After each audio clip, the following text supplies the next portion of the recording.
With so many podcasts out there, shows can get lost in the shuffle. That's why we implore you to check out Too Many Captains. You can find us at amoviepodcast.com. 5 unique takes on Hollywood movies and culture. Find us on Twitter at It's a Film Podcast. Check our intellectual deep dives into theatrical films.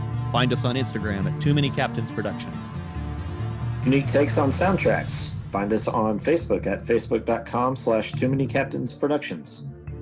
Find us at amoviepodcast.com on Spotify, Apple Podcasts, and Google Play. And now, here comes a new episode of Collateral Cinema. I'm Bo Maddox. I'm Ashley Chancellor. And I am Frank Lawrence. And this is Collateral Cinema and Geek Freaks. Mariska Hargitay. Mariska Hargitay.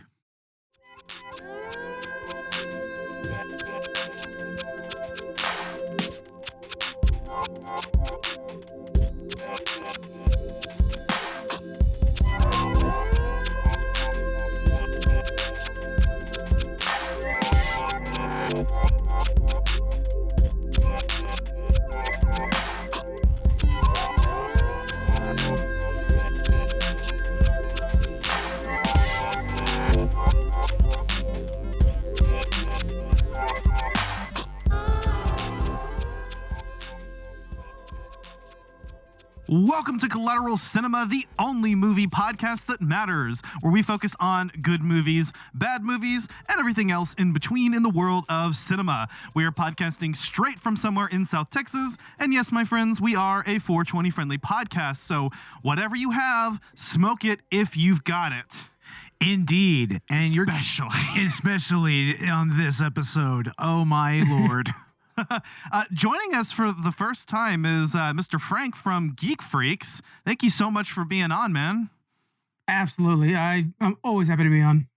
Yeah, we were actually on your show, and y'all actually interviewed us, if I remember, right? Oh, yeah, that was a few months now. Yeah. What was it, top 5 superhero films? Something like comic book movies. Movies. Oh, by the way, we're still morbing it up here, Of course. We're still about 420 already. Holy shit. You know what I got him for Christmas, actually? I got him Morbius and Clerks 3. Hell yeah, man. I mean, that's actually a pretty solid little gift. Respect to the Clerks 3. It's a pretty solid little gift. Yeah. Now with for some reason deleted scenes of Morbius, oh god. Oh yes, you know that I'm going to be checking all of that out, morbing it out. I hope that there's a commentary on it. I don't know if they do commentaries anymore, but oh, we'll record our own. Right? I hope they do. The Simpsons commentary was some of the best commentary ever. If you guys are Simpsons fans and you gotta go out there and get those DVDs, the commentary is outstanding on those. Oh. Absolutely. Same with the Futurama DVDs that have commentary on them. Yep. Those are some solid fucking commentaries. Hell yeah. You get Matt just talking it up. It's we are so going to be talking about The Love Guru today. But first of all, Frank, if you want to go ahead and talk about Geek Freaks a little bit, let our listeners know what you're all about and whatnot. Geek Freaks, we're a whole network of podcasts, but we basically cover geek culture in general. We have the Geek Freaks podcast itself that does the weekly news. We have interviews. We've got Disney Moms, which is basically just moms that kind of talk about a movie, but mostly bitch about being moms and all kinds of other stuff like that. So really, we've got everything you need. But yeah, it's a whole network of stuff. Just Google Geek Freaks. You'll find us. Check it out. Excellent. Yeah, that sounds really interesting. The Disney Moms one, actually, I like that. Yeah, that's classic. That's a good one. But yep, we are officially at the end of Bad Movie December, so we are going to be talking about The Love Guru. Earlier this season, we did Neil Breen's I Am Here Now, and our holiday special was Kirk Cameron's Saving Christmas. So, been an interesting December. Yeah, oof is right, Frank. Yeah. I mean, let me tell you, this one has been a painful one. Yeah. And we did Bolero last time. Yes, this is true. Bolero. Oh my God. Dear sweet mother of fuck. So, really interesting. After I saw you guys do the Kirk Cameron one, I looked up the trailer for that and watched it and was just like, this has ruined my computer now. I don't want the NSA to know I looked up this trailer even. This is so bad. Yeah, no, we went ahead and just watched the whole fucking thing on Tubi. It's on Tubi. On Tubi. Oh, gross. Yes. That should tell you everything. Yeah, 100%. Oh, and God. no, he actually expects you to pay for it on YouTube and Amazon. And it's like, no, Kirk, no way. Yeah, no, fuck that. Oh, God. So, Frank, I actually was looking through your DMs with Bo from back whenever we pitched having you on a guest spot this season, and I love your response here. I just want to talk about this. Okay, so you said, "Damn, some great ones here. I'll take the Love Guru." I love the Love Guru because to me it's like it's Mike Myers doing what Mike Myers wants to do, and I don't see how anybody who watches Austin Powers. I mean, he's doing the same thing he does in Austin Powers. It's just like, I mean, we can't do this again. Like, there's a lot of stuff that we'll probably talk about at some point. They're problematic nowadays. But like, I also love Semi-Pro, right? Everybody hates Semi-Pro. It's like, if you like Will Ferrell stuff, he's doing it again in Semi-Pro, but for some reason everybody bags on it. I don't know. It's definitely cheesy bad. Like John Oliver and Stephen Colbert, they call it mutual destruction. Like one of them will talk shit to the other one's like, yeah, well, you were in the Love Guru, and the other one's like, yeah, well, you were too. So like they always they use it as a checkmate. I believe that 100%. Honestly, I mean, I get what you're saying. I mean, this is probably Mike Myers in his most unfettered role. You know, it's just pure Mike Myers. I love that he had like all this power from the Austin Powers series. And he's like, goes to the studio and he's like, guys, I've got a great idea. And I just want to like, let me do, like, I don't need anybody telling me what to do. I'm going to make my own. And I think that's what this was. So it's so freaking ridiculous that, I mean, I found myself cracking up. I mean, that's the best part about it, right? I was just laughing along with it. So that's good. We broke some laughter here and there, but not for the same reasons. Not for the reasons that the director had intended. And remind me again, who directed this piece of shit? Marco Schnabel? Oh, but no, this is still Mike Myers' whole baby. It's Mike Myers. Yeah. It's his baby 100%. Yeah, I mean, he did write, produce, and star in it, so that's fair. So this movie came out in 2008. I was in middle school, I believe, when this came out. So when this came out, I was into it, right? This was the first, like, movie with this kind of crude humor that I had ever seen. I was kind of sheltered. Mm-hmm. I was a sheltered Christian boy, okay? Yeah. But my parents, for some reason, brought home The Love Guru to rent or something. Something to that effect, and we watched this, and I watched this with my parents, elephant humping and all. You watched this with your parents, with Stephanie God. And Robert? Yes. What the fuck? That ending. Oh no. Oh my God. But I thought it was the greatest thing ever because I was a middle schooler, and this shit was just, it just blew my mind. Okay. It's kind of similar to back when we did The Interview, and like when I watched that movie, it blew my mind. But watching it years later and having seen a lot of other stuff, it was just it's a little underwhelming. Times like 10 here because, I mean, don't get me wrong, this is a bad movie. It's like, I think it's like Master of Disguise caliber. It's pretty much Mike Myers. God, yeah.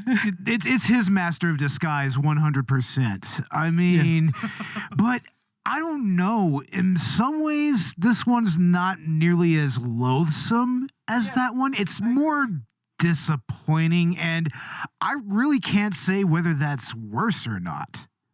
Yeah. I've been having a lot of coyotes lately. It's driving me nuts.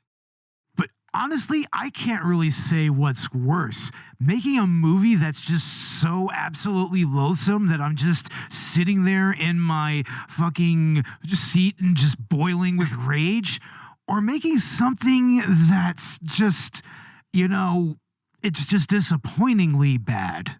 You know, it's just like, this really could have been kind of okay with the right script. But this script, I just don't know, man. It's like the jokes just fall flat in so many ways. It's just, I mean... You're totally right. The jokes fall flat, but I think a lot of it is Mike is kind of tongue-in-cheek, like, guys, watch me do this shit kind of thing. The way he always like pauses and looks at camera, like he always does that, right? He did it in Austin Powers as well. But there's a little bit of like, can you believe they're letting me make this movie? Which I think is part of the shine to it. He's like, guys, watch. I'm gonna make myself when we do the flashback, there's gonna be a normal kid that's supposed to be, Deepak Chopra, and I'm gonna be there with a big ass head that doesn't make any sense.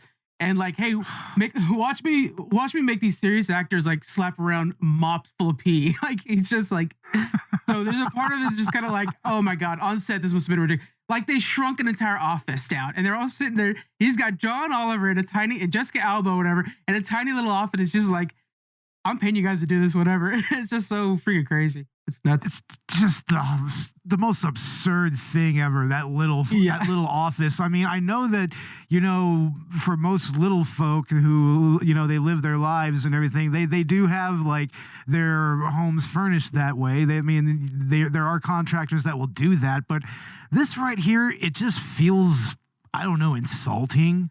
The shit that they so put much. Poor Vern Troyer through. Oh, poor Vern. God damn it, man. Clearly they're best friends, because the only reason that he would agree to do this role is because he's like, yeah, Mike, I got you. You got me 3 movies of being mini-me. I'll do this too. But that's why this movie can never be made today, because there's no freaking chance in hell that these jokes can land today. Like all the short or little person jokes, I mean, that was so cringy. I was like, there's no way these could happen today. like the whole Oscar joke and everything. It's like, oh man. And it's like, are we supposed to be sympathetic to the love guru himself, Guru Pitka, Mike Myers' character? Because he's just an asshole this entire movie. Is. Yeah. Seriously. The whole point is that chastity belt's not off because he's not a good person, basically. It's because he doesn't love himself, but it's like, the entire thing is that he's just going for greed the entire time. And it's like, his end all goal is to be on Oprah. But sure, I mean, I'll be on Oprah. I'm cool with that. But it's just so funny that it's like, you're supposed to be the love guru and you're super capitalist, it's everything anti that. I don't know if you guys are into cults, I guess, or not, but there's like the Rajneeshis, I think they were called, up in Oregon, is exactly what this is. I think they're mimicking it. If Wild Wild Country, I think it's called, the documentary. But it's like a super capitalist from India that's like, look, everybody thinks I'm a guru. Let me just go to America and look like a guru, and I'll make a ton of cash. And I think they were just basically making a movie about that. Pretty nuts. Wow. Yeah. that actually kind of tracks a little bit, I mean, there's definitely some kind of commentary being attempted, at least, as to the nature of the whole self-help guru type of thing. I mean, the whole with motivation, the whole acronym joke. I got where they were going with that, but the fact that they just slap the TM in your face every time. Yeah, there were better ways of showing how. Oh my god. I loved that. That was one of my favorite jokes. I feel that there were better ways of, showing how bland and corporatized that sort of thing is, because I feel that was the point that they were going after here, is that it was all kind of contrived. It's very contrived, much like you see in most corporate presentations, like, I mean, it's just this really forced kind of, uppity type of, focused energy or whatever, Right. Yeah, everything's a PowerPoint. He's got a PowerPoint for everything. It's timed exactly when he says a certain word. Yeah, exactly. Like, yeah, it's very much like, and you guys could buy this DVD for only $29.99. Yeah. Well, Mariska Hargitay. Oh God, Mariska Hargitay. And then when she's there, and it's just like, yes. That I think is one of the reasons I love this movie so much, is it took me back to being in high school when I first saw this movie or whatever. I was just like, oh shit, man, I forgot how much good Mike Myers is at things. And it's so good. That is the one joke I think that actually really lands and works in this movie. I like the Mariska Hargitay thing, and I love the moment where they totally lampshade that and have Mariska Hargitay make the cameo. And he's like, Mariska Hargitay. That actually worked for me. But here's the problem I have with it. It's right in the middle of the fucking movie.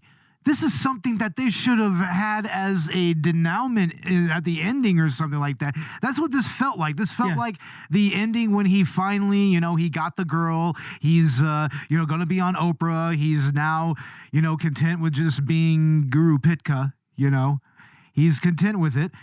And, it just doesn't work for me, The pacing is all off, and I think that's because it was a whole lot of Mike Myers just being like, hey, let's get a celebrity on right now. Let's pack this with as many celebrities as we can.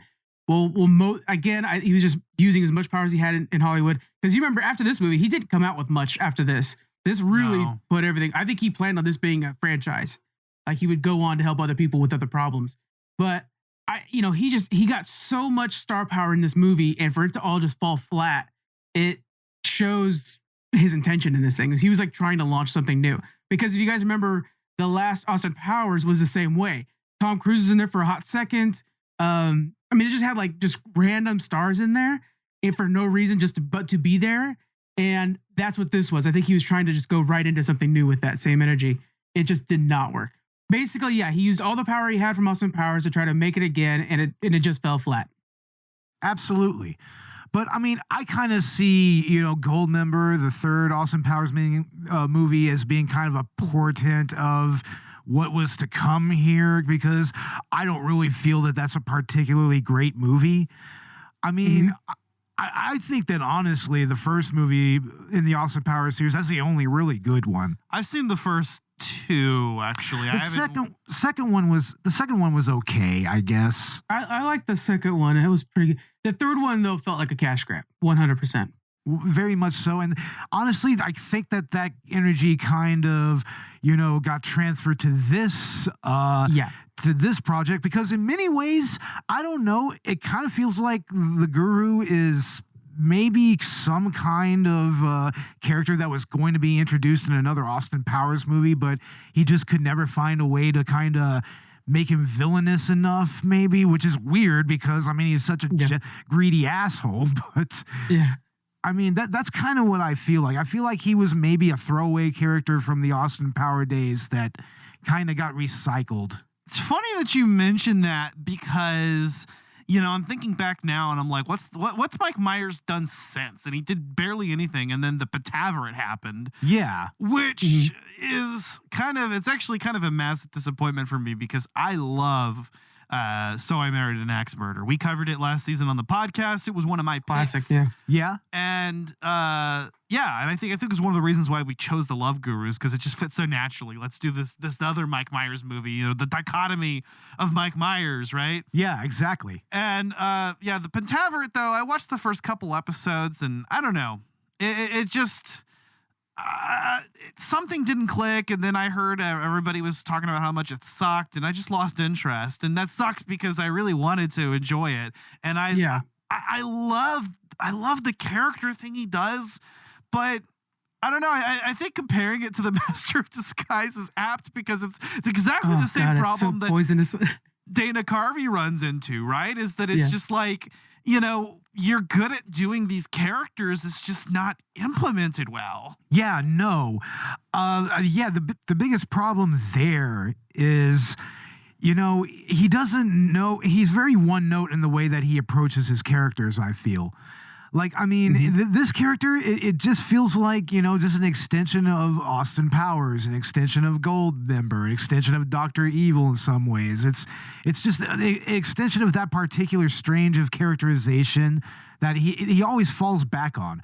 It's especially problematic with his Scottish accent, which he eventually just made into Shrek. It's like, anytime you hear it, even when he's doing it outside that context, now when I hear Fat Bastard, I just hear Shrek. That's just what that is, and vice versa. So, it just feels like he doesn't know how to really flesh out characters, well enough beyond his own framework of humor. Right. If you get what I'm saying. He's basically just playing himself, kind of like Bruce Willis, but not an action star, right? So every time, the other movie that that's really bad of his that I absolutely freaking love and I've seen so many times is Cat in the Hat. Where he's he's not playing like about that. Oh no, he's not like a great Cat in the Hat, but he's a great Mike Myers. And so when you're watching it, you're just like, yeah, it's Mike Myers. He's just wearing a cat costume this time. He's never not played Mike Myers, and I think that's key to why maybe I enjoyed, because I think his humor is meant to be that high schooler just being like dick jokes, like that kind of thing.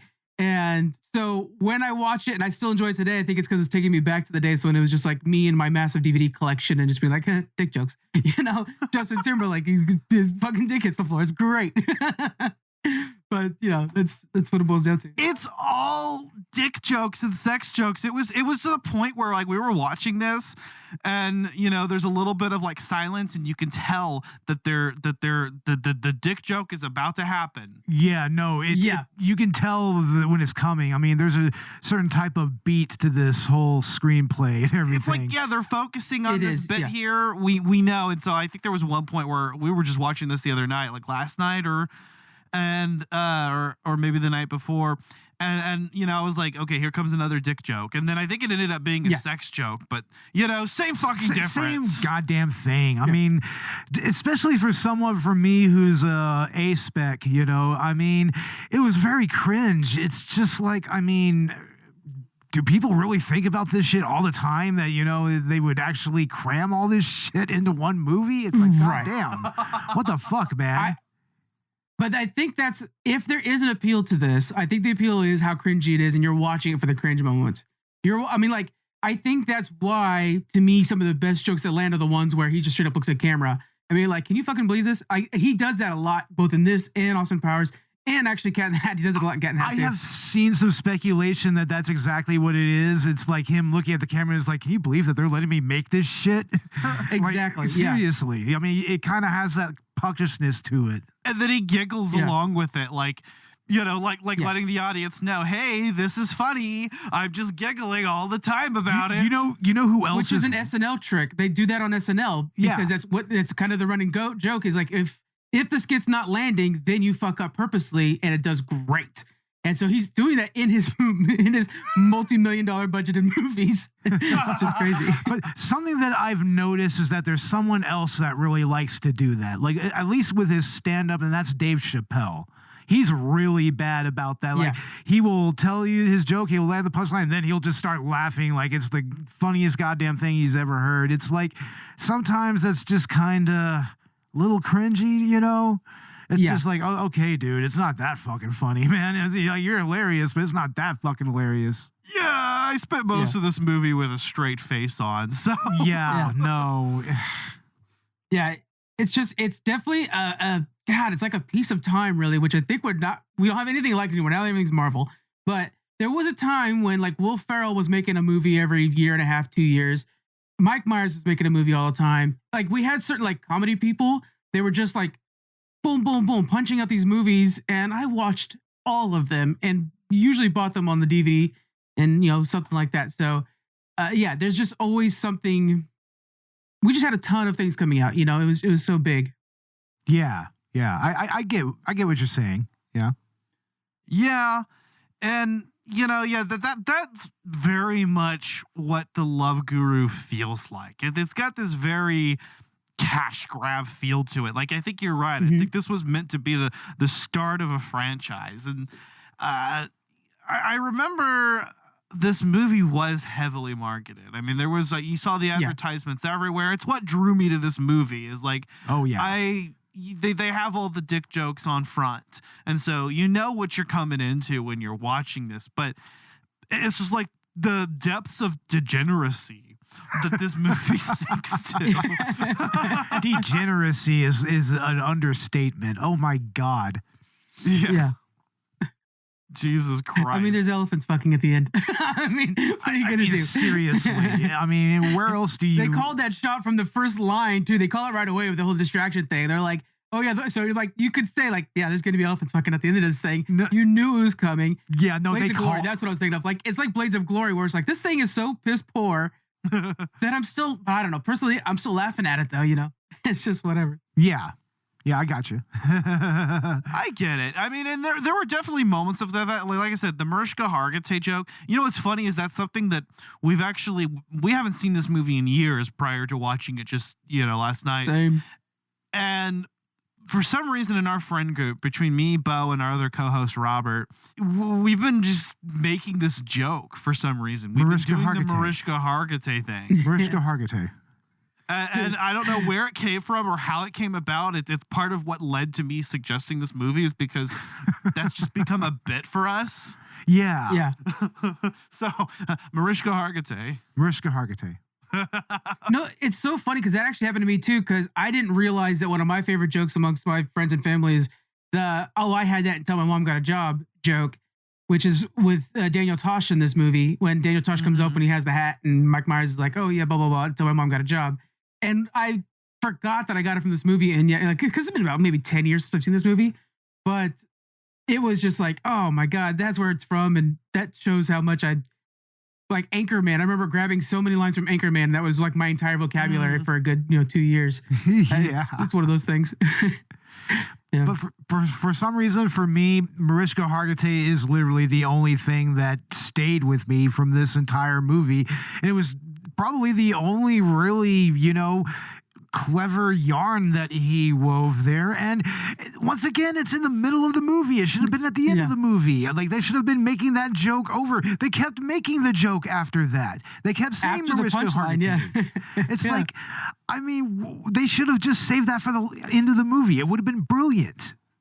I think it's the first 10 minutes even. It's not even the middle. It's like the first 10 minutes because it's when he has that first big gathering or whatever the hell he calls it. Oh, yeah. And then she's at the end of the receiving line. So it's like 10, 15 minutes into the movie. You made the punchline, and then they keep using Mariska Hargitay later on.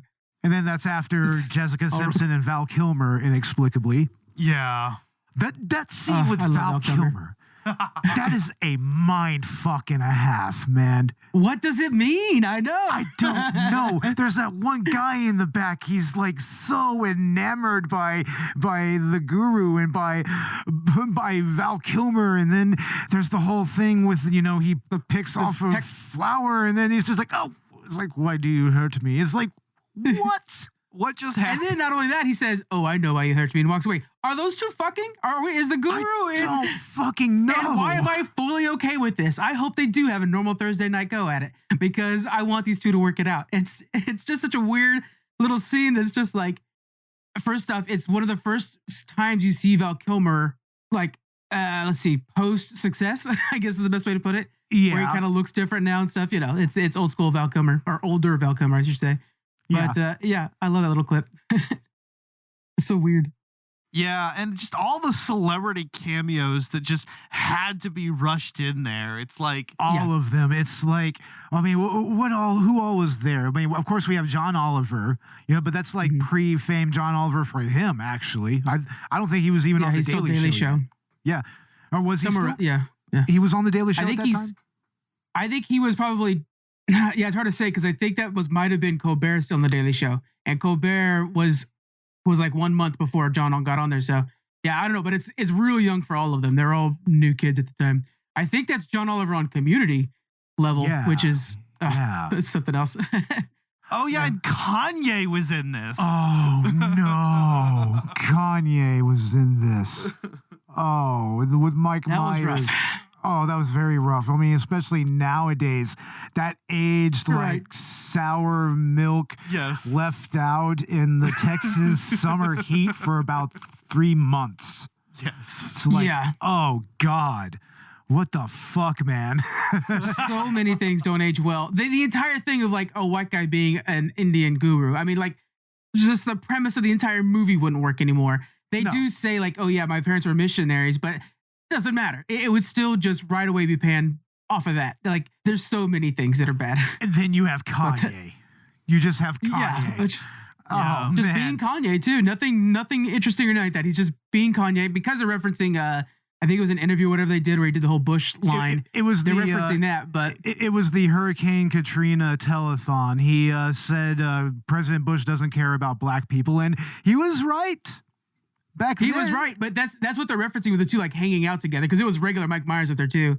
Yeah, But I was just like, it was so jarring in this movie today to see that. It's almost like seeing Donald Trump in Home Alone 2 or Ghost Can't Do It. I was about to say it's just like Donald Trump and Ghost Can't Do It.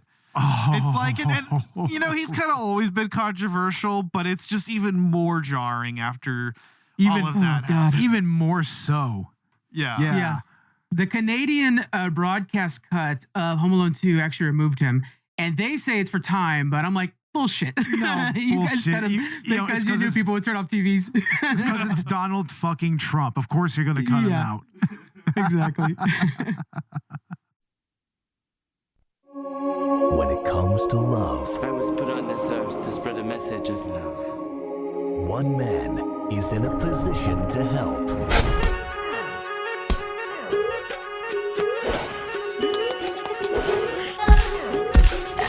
It's my time to shine! Take a look at this. The Toronto Maple Leafs will pay you $2 million if you can get Darren Roanoke back with his wife in time to win the Stanley Cup. The second best guru in the world is coming to town. How do you do? Shrimp? What'd you call me? I'm sorry, I didn't catch your name. You are a midget. Looks like I'm gonna have to shove these love beads someplace special. Nice hat. I had a hat like that once. Then my mom got a job. Paramount Pictures and Spyglass Entertainment present. Rajneesh, I'd like an alligator soup and make it snappy. Because alligators are snappy, and at the same time I want it prompt. Yes? What's the capital of Thailand? Bangkok? Exactly. Mike Myers, Jessica Alba. So, Jane, boyfriend? No. Girlfriend? Well, I mean, there was one time in college. Really? What was that? I didn't hear anything. Justin Timberlake. Someone ordered a special Quebec pizza and, you know, like in the porno. The Love Guru. I'd like to thank the Academy. Wow, these things are heavy. Put me down, a-hole. Okay.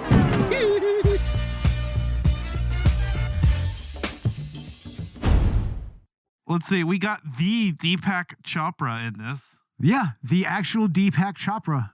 It's like, okay. Yeah. I mean, that's practically meaningless to me. I've never really read any of his shit, nor do I intend to. Yeah, but which is why, like, I didn't even. It's like Dr. Oz. Exactly. Oh, and speaking of another one that aged like sour milk, Dr. Oz. Oh yeah. Oh, he's now his whole thing is soured. Oh, Jesus Christ. Jesus fucking Him and Christ. Kanye are gonna come out with a record together, I swear. Oh God. Oh no. It'll be released by Stormfront Records. Oh, Oh God damn it. Good. I feel dirty saying that even. Yes. Yeah, Oh, no, man. like this 2008 film definitely ages itself. Badly. Like very badly. Like I think there's still flip phones in this, right? Which I don't know. I mean, for me is more nostalgic, of course. You know, I'm older millennial, so I mean flip phones were like my first exposure to cell phones. Same here. Yeah. Yeah, and you have Jessica Alba. I mean, this is like fresh out of Fantastic Four. Yeah, fresh out of Fantastic Four, and bless her heart, she is trying so hard with Mike Myers. Yeah, she is trying really is. so hard. It's almost like that poor girl that was working next to Dana Carvey in Master of Disguise. It was almost that level. I was thinking about that too. It was that poor girl. Oh my God. Yeah, and you could tell like the entire like basically job description is like just let Mike Myers do his thing, and then you'll be there to respond to some things when he looks at you, because the idea is it's just gonna be Mike Myers doing Mike Myers things, and you could tell. I'm all right. I'm gonna keep talking because it'll record on my side. But yeah, you could tell that basically she's trying her very best. Yeah. I know. But anyway, yeah. I mean, poor Jessica Alba. And I mean, honestly, I feel bad for anybody that actually had to kind of play off of Mike Myers. Like, who was the guy that was playing Roanoke? Who was the actor that played him? That's Rami. Let's see. Romani Malco. Rami Malco, man, you could tell that there's some moments where he is just like, what the fuck is this guy doing? Like, yeah, literally. He was in the 40-Year-Old Virgin, right? Yeah, he was. He was in the friend group and everything. Yeah. Mm-hmm. It's like, but here it's like he looks baffled by everything that's going on in this movie. Like absolutely baffled. Yeah. It doesn't make sense. And I hope he doesn't think it's going to be his break. Like, oh, this will be my break into comedy. It ain't, buddy. No, thankfully he got in with Apatow. So, I mean. Yeah. It worked out for him. That's a good place to get into. It worked out for You him. know who looked like they were having a lot of fun is Ben Kingsley, though. I think he was just having a blast on set. Oh, he was, but it's like in many ways it feels so undignified though for Ben Kingsley. It's Well, and he did Gandhi. That's what's funny. That is, I mean, I guess that there is a little bit of humor to be had there, but it's not humor I'm going to laugh at externally. I'll laugh at it internally, you know. I'll laugh on the inside, I guess. They did the most severe version of Cross-Eyes I've ever seen. It was supposed to, well, as soon as you see him, it was beyond funny to the point where it's like, well, that's just looking ridiculous. And I think that's the point because it's Ben Kingsley doing it. Yeah, no, Ben Kingsley is just. I want to know what Ben Kingsley thinks about this now. Like, I actually want to hear his thoughts on this. Like, you played Gandhi, right? You're a respected actor, okay? Yeah, it's like, and you did The Love Guru, and you did this in The Love Guru. Yeah, but he did Iron Man 3 as well. I think he doesn't take himself seriously. He does, for the most part. But I don't see how he would. If you think of Iron Man 3, like the whole point was just to laugh at himself as an actor. You know what I'm saying? This is true. I mean, his whole Iron Man 3 bit was interesting. Yeah, because I mean, they kind of. And what's funny is they fake you out with that one. They do. Yeah. Yeah. Yeah. So and then the whole bit at the end is like you said. Yeah, I could see that. But yeah, here he's just. Like the fucking lines that this guy has to deliver. I mean, about the elephants humping, the whole stink mop shit. Stink mop. Oh my God, the stink mop. Stink That's mop. Almost vomit inducing. Is so gross. Oh no. It's like, and he just pisses in that chamber pot, just like nothing. Oh my God. Yeah. Yeah. You have an Oscar, sir. You won an Oscar. You deserve better than this, Ben. And then, of course, there's Justin Timberlake, Jacques Lecoq. Oh, I'm sorry. His performance was just so cringy. Yeah. It was terrible. Oh, so bad. Oh, that stupid fucking fake French accent. Oh, so terrible, man. Oh God. And it's supposed to be Quebecois, which is its own flavor of French. Right. You know, French Canadian, I might add. Yeah. So he's playing like an even deeper stereotype there. Yeah. And isn't he Canadian? I almost think he is. No, he's not Canadian. Never mind. No. No, he's just being a racist. Yeah. And that's another one of them where like the name is funny. So you have him, Lecoq, Dick Pants, Guru tugging by Puda. Yes. Oh man, let's talk about some of the puns here, man. It's like the puns were just all over the place for me, though. You know, like the tugging my Puda, and then they show the other gurus, and then what was the last one with the Guru Sacha Big Naba is one of them. Sasha Big Naba? Oh my God. Such a Big Naba. What? It's like, Mike, no. Just no, Mike. Yeah. But who was going to stop him? He just made 3 Austin Powers for that studio. He was a monster, man. It's like, I mean, Jesus Christ. I mean, couldn't they have like sent this to a script doctor or something? Wait, did they make Shrek 3 after this? Because then him and Justin Timberlake worked together again. Oh, I don't know, man. I think they did, didn't they? I'm Googling. I want to say they did. Shrek the Third was 2007, so year before, right before this. So this is the second time they worked together. Oh, ouch. Oh boy, that's the hit team right there. Oh, no kidding, man. It's like, I mean, what other movie would they do together? I wonder. Remake Planes, Trains, and Automobiles. It's like, should we allow this? Should we allow this to happen again? Like, I mean, should we have even allowed this movie to happen? No. No. Just no. We shouldn't have, but it's here, so we can kind of laugh at it. I mean, I see what you're saying, Frank, about like, you know, like in retrospect, it's kind of fun to look back at this movie and just laugh at it because it's not quite at like the threshold of so bad it's good that something like The Room is or Neil Breen is. No, of course not. Right. Not even close. But it's also not nearly as anger-inducing as something like Master of Disguise. It still makes me have a response, at least. It elicits a response because it's just like, it just goes, there's just certain things that just go on too long here. Like that, like that whole nuts in a sack sequence. Yes. Oh, God, man. Not needed at all. No, that was so unnecessary in every way. It's like you could have cut that joke off like minutes ago. I mean, it's just so cringy. They just go on with these dick jokes. On and on and on. And it's like, I mean, we had the warnings in Austin Powers, and near the end, whenever they had the whole, everybody's pointing up at this guy, it's like, oh, look, it's a tallywhacker, or oh, look, it's a dick. Yeah. And like everybody's like just kind of playing off of it and everything. It's like, I always thought that was like the worst joke of all the Austin Powers movies, honestly. Yeah. It was probably the worst joke out of all of it. So it's kind of coming from that same place to me. But it's like, was this written by middle schoolers? Oh, absolutely. It had to have been. Right. Did Mike Myers outsource? No. I don't know. Was that his test screening audience? What was it, middle schoolers? Probably. Wow. Well, I mean, I think he kind of just made it for them. I think that's the thing is nowadays we're too good at watching movies.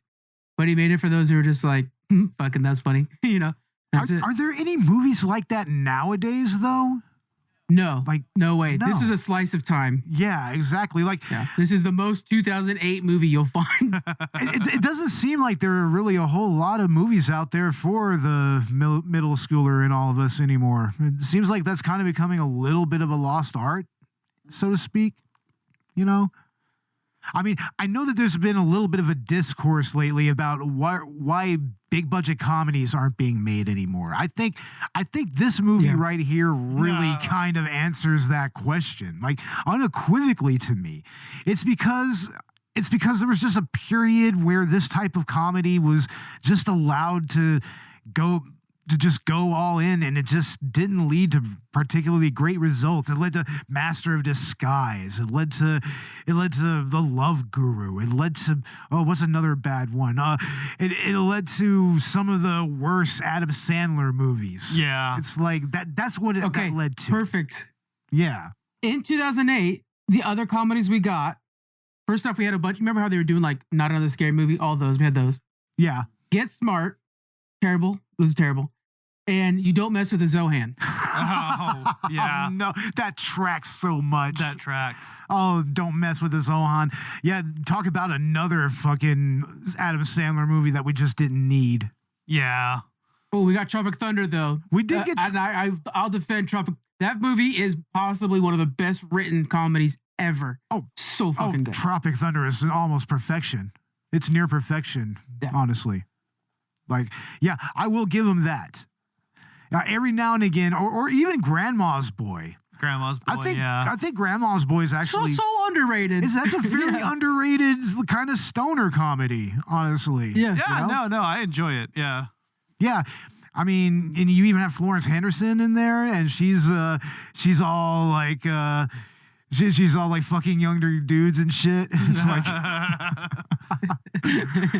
like you just don't get shit like that anymore, for better or for worse. For better or for worse from for dumb little middle schoolers, It's like, what do they have now? I don't know. It's a different generation, so. That is true. Maybe all they have now is meme culture. Yeah. Pretty much just the dankest meme culture that you can get, God, that makes me feel so old thinking like memes is what they're getting their lives out of. I know, man. I mean, I'm 40 years old. I mean, and I remember when memes became a thing and everything. It was like, I remember some of the danker memes back in the day, but like just to think that now it's kind of overtaken like cinematic culture even, and like even stuff like Adult Swim is not, tracking nearly as well with the younger crowd as it used to, and they've made stuff like Rick and Morty, Yeah, and this is true. Yeah. But we're not getting like Metalocalypse anymore. We're not getting Venture Brothers. We're talking about fucking good writing. They fucked over Venture Brothers so badly. I'm still so upset about that. It's like we're supposed to be getting more eventually, but man, I'm not holding my breath. It's going to be a movie, and it's like it's so sad because that was essentially the Rick and Morty of its generation. Yeah, no, we watched that 100%. We watched that one for the holiday director's cut episode. I haven't seen any other Venture Brothers other than that particular holiday special, but yeah, actually that was a lot of fun. I liked that. Honestly, that holiday episode, it has everything you need to know about what the Venture Brothers is all about. So yeah, I got that impression. It's a good starting off point. Excellent world building in that series. It was like the Guild of Calamitous Intent. I just wanted to be a part of it. It was so cool. I know it's like you had OSI and you had Sphinx and you had like all these other different entities. Like it's so ridiculous, man. And you even had some characters get a glow up, which was really fucking cool. That was my introduction to Doctor Strange. Was through Dr. Orpheus, I think his name is. Okay, was how I first found out. Like, love Doctor Strange. Dude, and I love Dr. Orpheus. He steals the scene in so many ways. See, look at this. We're talking about Venture Brothers other than the Love Guru. It's like, oh my God. I don't know. I feel like we could have much more wholesome conversations about Venture Brothers in Adult Swim sometimes. So yeah, because I could talk about that shit all the time, all day. That's fair. Adult animation, I realized this actually in like last year. Adult animation is actually my favorite genre of any television. It's the only thing that I'll give everything a shot. And I rewatch constantly. Yeah, definitely. I still have my DVDs from Adult Swim shows from years ago, man. Like C-Lab, Home Movies, Aqua Teen. I got Home Movies, which eventually basically became Bob's Burgers, which is very good on its own. Practically, yeah. It's the same crew, basically. Well, that also spawned Metalocalypse and Lucy, Daughter of the Devil. So as well. fucking good. Yeah. So. Oh, man. But it's all good stuff. So there's one other bit of the Love Guru I know I wanted to hit for sure, and that's the musical numbers. Oh, what the fuck was going on with all of that? Dear sweet Lord. Appropriation. I feel like they made his name Maurice just so they could do the Joker at the end. Right? I know. It's so on the nose that it had to have been contrived. Yeah. Like, absolutely. And then he starts it with 9 to 5, showing like his like pampered palace life. Oh, and it's like, what does this have to do? Are you just doing a rendition of the song? I think that's the joke, though. The joke is that he's taking the most American song ever, throwing it in with an Indian tune, and then he's like, look at my pampered life working 9 to 5. Like everything. I think the joke is that he's throwing everything at you. Yeah, I get the joke. I'm just not laughing at it. Yeah. I'm just like, yeah, that's the thing, right? That's the thing. It's just like, okay, first off, you're obviously going for what you did with you're retreading Austin Powers and with a character that's not even half 100%. As good as Austin Powers. Yeah. Who himself is only barely just good as a character when you really boil him down, to his finer parts. Yeah. Yeah. Just like Austin Powers and this, it's just a series of SNL skits, really, is all this really is. Definitely, yeah. They're all dick joke SNL skits. Oh, man, just a little more vulgar than SNL somehow. Yeah. Lauren Michael wasn't going to let him do it, so he's like, oh, fuck it, I'll just make a movie for it then, I guess. Exactly. That's kind of exactly what it feels like his whole thing started off as. I mean, of course, you start off with Wayne's World, so he already had that, precedent there, of taking an SNL skit and making it into actually a successful movie, Mm-hmm. Which he references that, and I think he references Fat Bastard in this movie too. He does, doesn't he? He references Wayne World, and I think so. There's a line he said, I think that's Fat Bastard's line. Yeah, he even says it with like a Scottish accent. And I do remember the little wink to Wayne's World in the car with Bohemian Rhapsody. Little wink wink and nod. Okay, that's what they were going for with that. I see it. Yeah, I believe we did Wayne's World on the director's cut once. I think I wasn't a part of it. No, you weren't. Yeah, it was me and Robert that did that. But yeah, well, I don't really think there's a lot more to say about the Love Guru. I mean, what are your final thoughts, Frank? if you want to feel like you're in high school again, watch The Love Guru. It's 100% something you would like in high school, not now. That's what I would think. Okay. I mean, as for me, here's the thing. This didn't come out when I was in high school. This was in 2008. I was already starting to get close to my mid to late 20s here. So I was already kind of moving away from that humor. I was getting more into Adult Swim's brand of real abstract humor, and everything. So this right here it just never appealed to me. And until I actually sat down and watched it, and I was just like, well, it's okay in some parts, of course, Mariska Hargitay and all that, that whole bit, but like, it's so offensive, so unfunny, so disappointing as a Mike Myers movie. It shows his limitations, it lays it all bare. Yes. It's a movie that, where he really just hit the ceiling. He hit the ceiling as far as, where he could go with that particular brand of humor. And I think that's why when he tried to bring back the Pentumvirate or whatever it's called, it just fell flat because nobody was asking for that.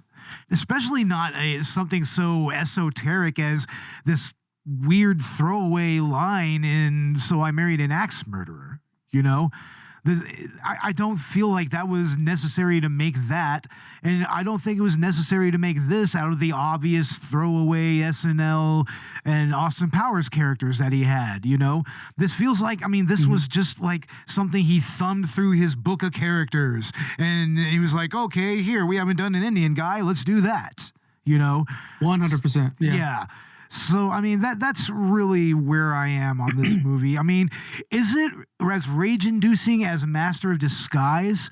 No, but does it at least make you, just kind of, cringe inside in the worst way? It's like, yes, definitely. It's just as cringeworthy. Motherfucker, you ranked Morbius as your number one superhero because at least Morbius is fun. Morbius is fun in its own unique way. Yeah, no, that's fair. I understand what you're saying. This isn't fun.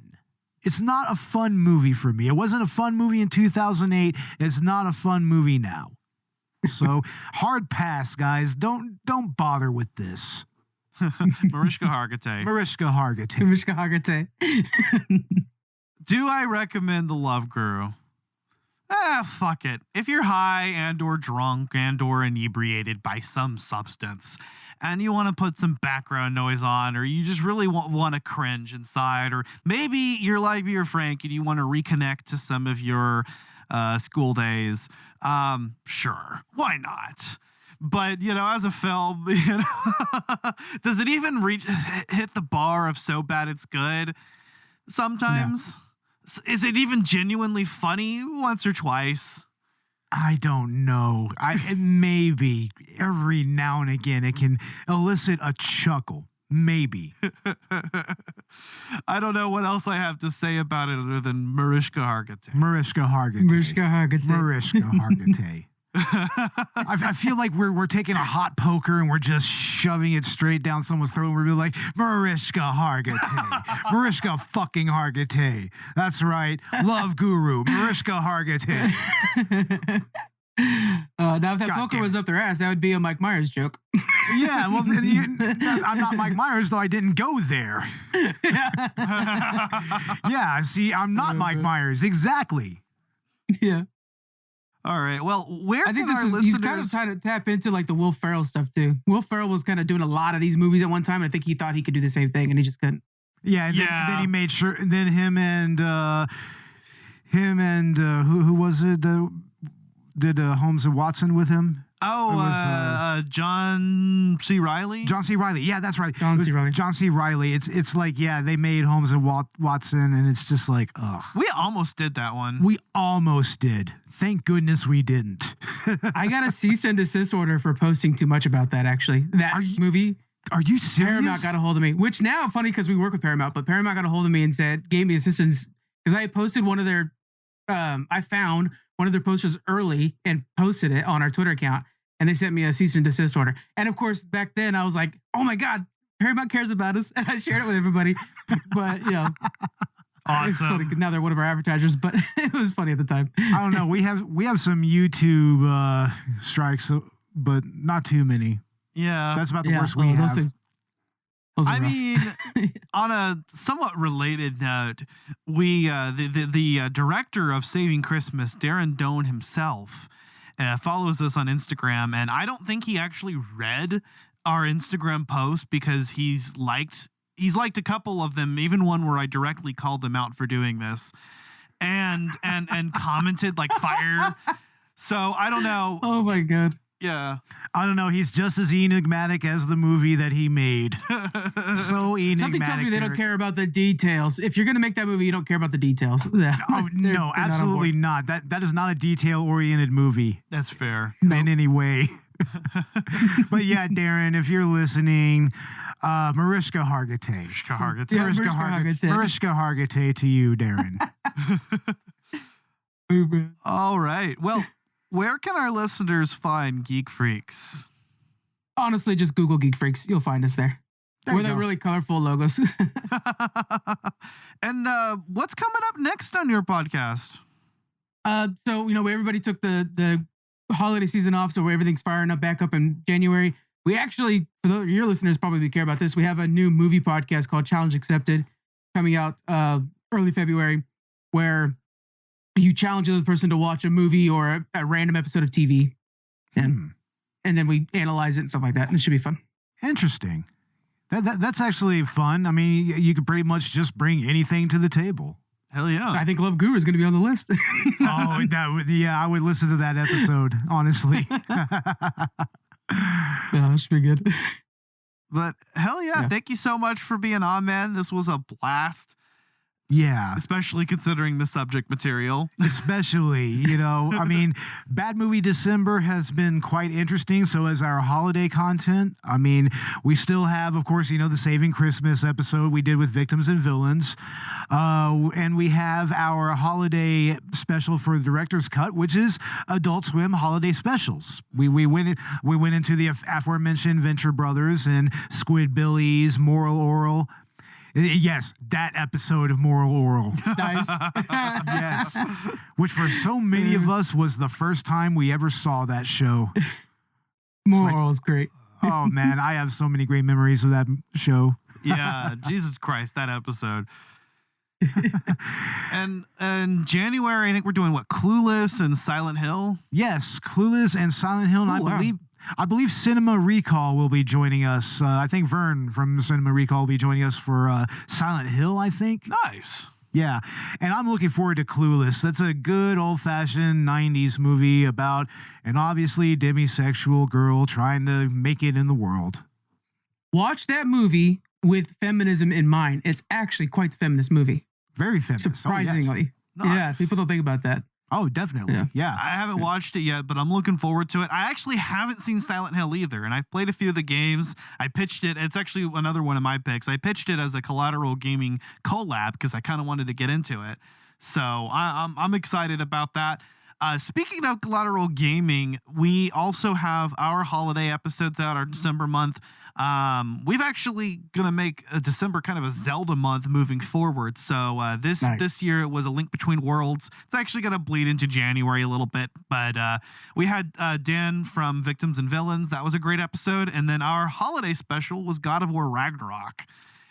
Yeah, fun times with God of War Ragnarok, from what I understand, right? Oh man, my game of the year, 100%. It was the awesome. Yeah, I'm glad you agree, man. Because I mean, Elden Ring was great. Don't get me wrong, but yeah, God of War was my game of the year. And it teaches you how to be a father. Damn it! It was the perfect Christmas present. And coming up in January on our podcast, I believe we are going to be doing It Takes Two, which I've never played before. One of my co-hosts suggested it on Collateral Gaming, so that's going to be fun. Our anniversary special is happening, and we're going to be talking about arcade games. We're going to be kind of doing a mega review, kind of like what we did a few seasons ago with light gun shooters, but this time with fighters. Oh, yeah, man. The fighting game genre is an old school favorite of mine. You know, as anybody knows who's listened to like my work on Collateral Gaming, whenever I do a guest, I'm a retro gaming enthusiast. You know, that's my thing. Yeah. So, I mean, fighting games is like just so baked into just the framework of arcade gaming that, you know, it'll be so exciting to go back to it and actually, you know, check out some of the lesser known fighters even. Yeah, I think we definitely could. If you guys like fighting games, one of the guys from our network, he hosts the podcast, Round 3 podcast. He's an athlete in fighting esports. And so he's a coach and an athlete. And so if you guys ever need somebody to like bullshit with, he's played basically everything and he coaches a lot of Smash Brothers, but a lot of things. Oh, hell yeah. That is awesome. Hell yeah. We're looking for having some more guest spots, you know, because we haven't guested as much with Collateral Gaming yet, and as we have been with Collateral Cinema, especially this season. It's been great. But yeah, they'll definitely would love to collab. And speaking of collabs, I mean, yeah, like I said, the aforementioned Silent Hill episode, we are actually going to be doing on the gaming side.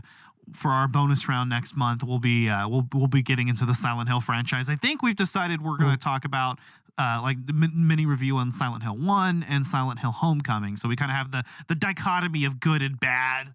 Yeah, good. Of course, being our first introduction to Silent Hill and the ethos and everything, the mythos, I should say.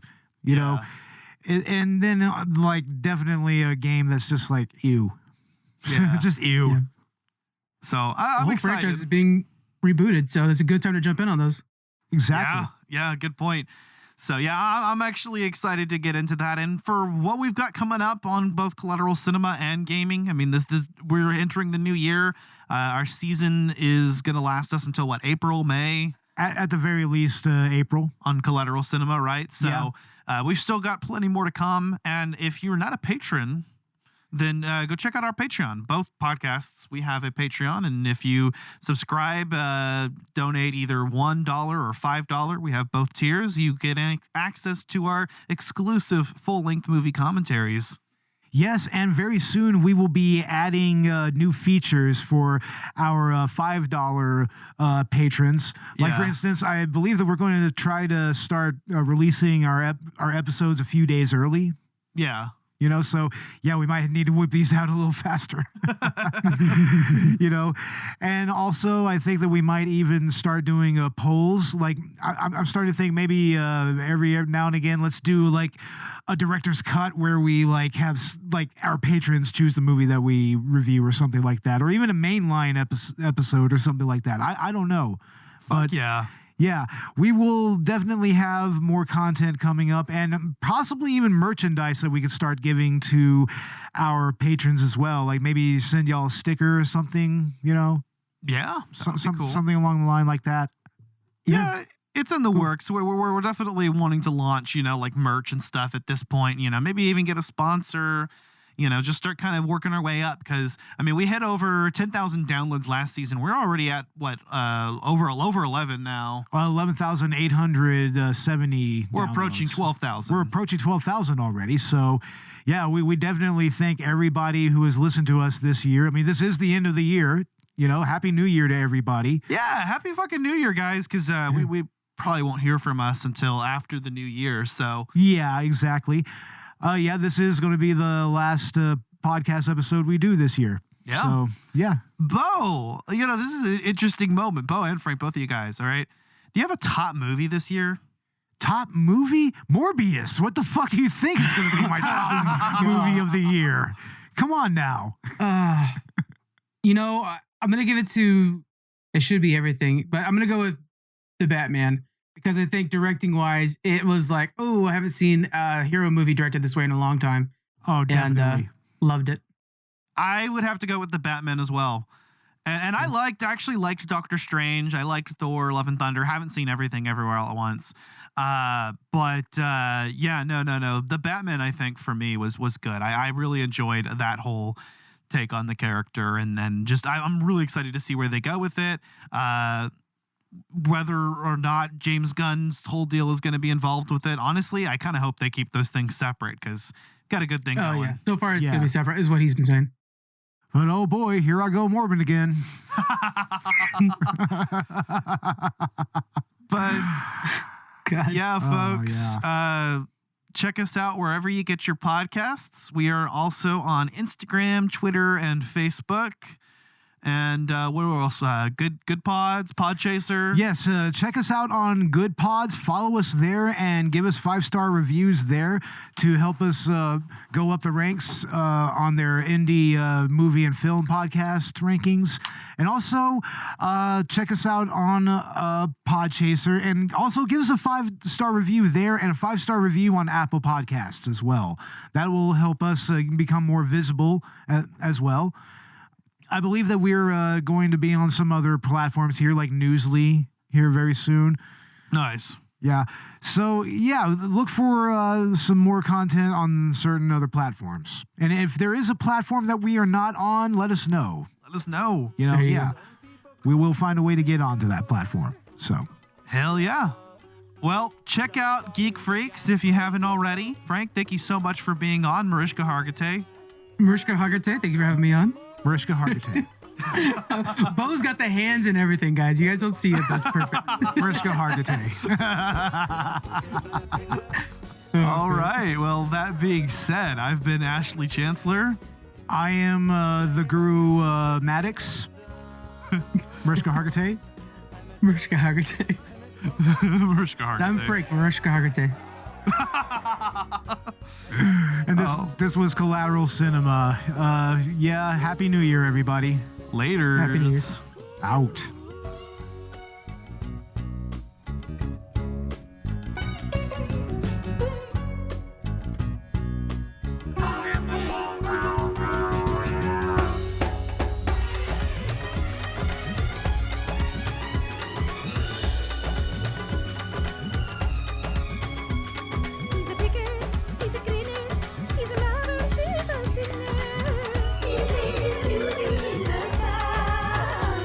I'm a joker, I'm a smoker, and I need my poker. I get my loving on the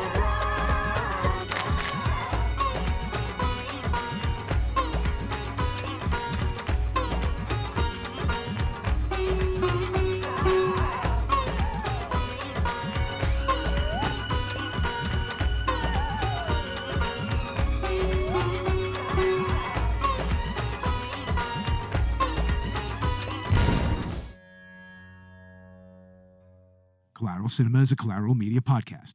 All music and movie clips are owned by their respective creators and are used for educational purposes only. Please don't sue us. We're poor.